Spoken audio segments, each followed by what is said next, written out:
মাস হচ্ছে আরবি মাসের প্রথম মাস। মুহররম মাস আরবি মাসের প্রথম মাস, আর জিলহজ মাস হচ্ছে আরবি বছরের শেষ মাস। তাহলে দুটোটা পাশাপাশি। জিলহজ মাস আমরা জানি এটা কুরবানির মাস। এখানে একটা বড় ঘটনা এবং জ্ঞান রয়েছে।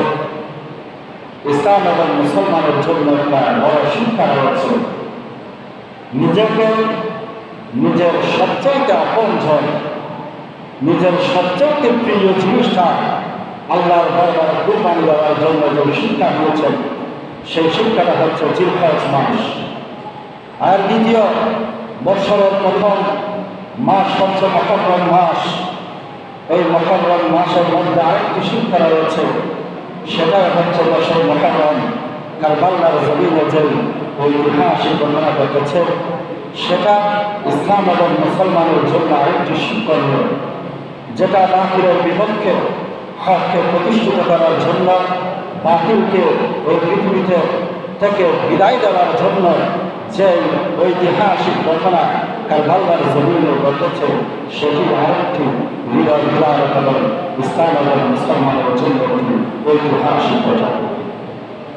আল্লাহ তাআলা কোরআনুল কারীমের মধ্যে বলেছেন, বিসমিল্লাহির রহমানির রহিম, ইন্না ইদ্দাতাশ শুহুরি ইনদাল্লাহি 12 শাহরান ফি কিতাবিল্লাহি ইয়াওমা খালাকাস সামাওয়াতি ওয়াল আরদা মিনহা আরবা'তুন হুরুম। ইন্না ইদ্দাতাশ শুহুরি ইনদাল্লাহি 12 শাহরান ফি কিতাবিল্লাহ। তা আল্লাহর নিকট, আল্লাহর কিতাব গণনার মাস 12টি। এই গণনার মাস হচ্ছে 12টি,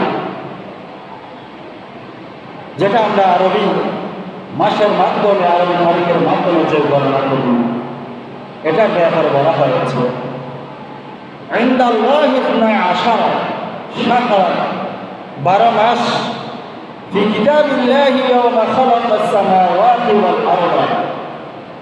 আসমান এবং জমিনকে আল্লাহ তাআলা সৃষ্টি করেছেন ইয়াওমা খালাকাস সামাওয়াতি ওয়াল আরদা। আসমান এবং জমিনকে আল্লাহ তাআলা সৃষ্টি করেছেন ওয়াল আরদা মিনহা আরবা'তুন হুরুম। তাহলে এই 12 মাসের মধ্যে 4টি মাস হচ্ছে হুরুম মাস, আরবা'তুন হুরুম। যে 4টি মাস সবচেয়ে সম্মানিত এবং গ্রহণযোগ্য, যে মাসের মধ্যে আইয়ামে জাহিলিয়াত পর্যন্ত যুদ্ধ বিগ্রহ হানাহানি বন্ধ থাকত।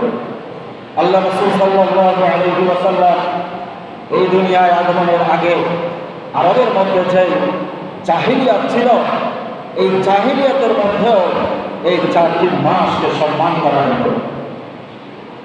আরবা'তুন হুরুম, 4টি সম্মানিত মাস, 4টি সম্মানিত মাসের মধ্যে এই মুহররম এবং জিলহজ মাস রয়েছে। তাহলে আল্লাহ তাআলা কোরআনুল কারীমের মধ্যে বলেছেন, ইন্না ইদ্দাতাশ শুহুরি ইনদাল্লাহি 12 শাহরান ফি কিতাবিল্লাহ। আল্লাহর কিতাব, আল্লাহর নিকট, আল্লাহর কিতাবে গণনার মাস হচ্ছে 12টি। তার মধ্যে 4টি মাস হচ্ছে হুরুম মাস, আশহুরুল হুরুম এবং সম্মানিত মাস, এবং যে মাসের মধ্যে যুদ্ধ বিগ্রহ সব কিছু বন্ধ থাকত, এই 4টি মাসকে সম্মান করা হবে। তাহলে বলছিলাম আরবি বছরের শুরু হচ্ছে একটি হৃদয় বিদারক ঘটনা, ত্যাগ তিতিক্ষা, বাতিলকে এই পৃথিবীর জমিন থেকে বিদায় করে দেওয়ার জন্য, হককে প্রতিষ্ঠিত করার জন্য যে হৃদয় বিদারক ঘটনা ঘটেছে, শাহাদাতে কারবালার জমিনে যে ঘটনা ঘটেছে, এটি হচ্ছে মুহররমের 10 তারিখ। তাহলে এই মুহররমের 10 তারিখকে আশুরা বলা হয়। আশুরা, আশর 10 তারিখ, তাহলে এই মুহররমের 10 তারিখ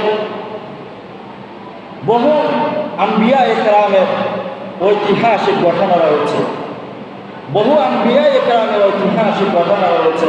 এই বছর মুহররম ইসলাম এবং মুসলমানের জন্য, ইমানদারের জন্য খুবই গুরুত্বপূর্ণ এবং বিধান। আল্লাহ রাসূল সাল্লাল্লাহু আলাইহি ওয়াসাল্লাম হাদিসে পাকে ইরশাদ করেন, قال رسول الله صلى الله عليه وسلم أفضل الصيام بعد رمضان شهر الله المحرم وأفضل الصلاة بعد رمضان صلاة الليل। আল্লাহ রাসূল সাল্লাল্লাহু আলাইহি ওয়াসাল্লাম হাদিসে পাকে ইরশাদ করেন, أفضل الصيام بعد رمضان شهر الله। রমজান মাসের পরে সবচেয়ে গুরুত্বপূর্ণ ফজিলতপূর্ণ রোজা হচ্ছে শাহরুল্লাহিল মুহররম, মুহররম মাসের 10 তারিখ এই মুহররম মাসের রোজা। তাহলে মুহররম মাসের রোজা হচ্ছে রমজান মাসের রোজার পরে ফজিলতপূর্ণ।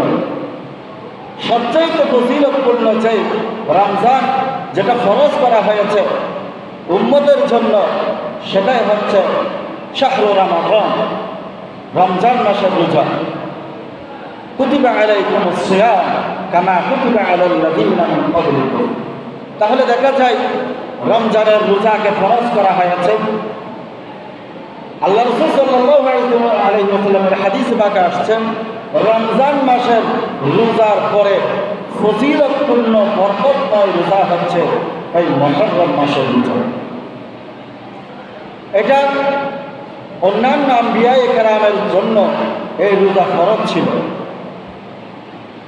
এই আশুরার রোজা মুহররম মাসের রোজা, মুহররম মাসের 10 তারিখ, 11 তারিখ বা 9 তারিখ, 10 তারিখ এই রোজাটা অন্যান্য আম্বিয়া একরামের জন্য এটা ফরজ ছিল।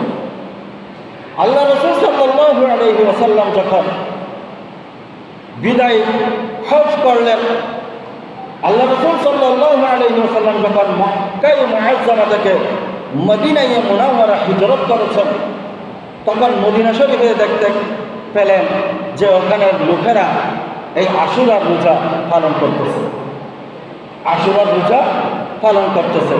তখন তাদের থেকে জিজ্ঞেস করলো, কি ব্যাপার, তোমরা এই আশুরার দিনে মুহররমের 10 তারিখে তোমরা রোজা রাখো কেন? তারা উত্তর দিল যে এই দিনে হযরত মূসা আলাইহিস সালাম বনী ইসরাইল সহ তারা একটি বড় দুর্ঘটনা থেকে রক্ষা পেয়েছিলেন এবং মূসা আলাইহিস সালাম এই দিন রোজা রাখতেন। তা আল্লাহ রাসূল সাল্লাল্লাহু আলাইহি ওয়াসাল্লাম বলেন যে আমরা তো তোমাদের চাইতে মূসার অনেক বড় হকদার, তাহলে এটাও আমরা কি করবো, রোজা রাখবো আশুরার দিন।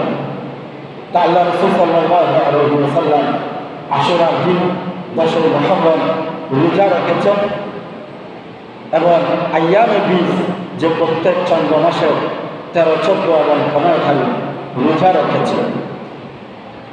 তাহলে আল্লাহ রাসূল সাল্লাল্লাহু আলাইহি ওয়াসাল্লাম ইরশাদ করেন, আফদালুস সিয়ামি বা'দা রমাদান শাহরুল্লাহিল মুহররম। রমজান মাসের রোজার পরে হচ্ছে এই মুহররম মাসের রোজার ফজিলত এবং গুরুত্বপূর্ণ। ওয়া আফদালুস সালাতি বা'দাল ফারিদা সালাতুল লাইল। এবং ফরজ নামাজের পরে সবচেয়ে গুরুত্বপূর্ণ এবং ফজিলতপূর্ণ নামাজ হচ্ছে সালাতুল লাইল অথবা কিয়ামুল লাইল অথবা তাহাজ্জুদের নামাজ।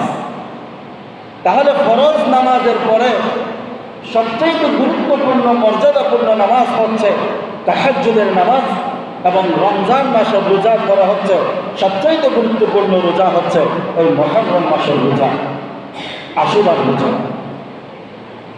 তাহলে এই আমল করার জন্য আল্লাহ তাআলা আমাদেরকে তৌফিক দান করুন, সবাই বলুন আমিন। একটি হচ্ছে মুহররম মাসের রোজা, আরেকটি হচ্ছে তাহাজ্জুদের নামাজ।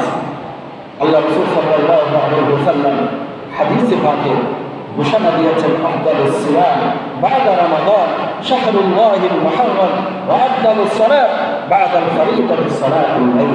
তাহলে রমজান মাসের পরে, রমজানের রোজার পরে সবচেয়ে ফজিলতপূর্ণ রোজা হচ্ছে মুহররম মাসের আশুরার রোজা এবং ফরজ নামাজের পরে সবচেয়ে গুরুত্বপূর্ণ ফজিলতপূর্ণ নামাজ হচ্ছে সালাতুল লাইল, কিয়ামুল লাইল, তাহাজ্জুদুল নামাজ। এই দুটি আমল করার জন্য আল্লাহ তাআলা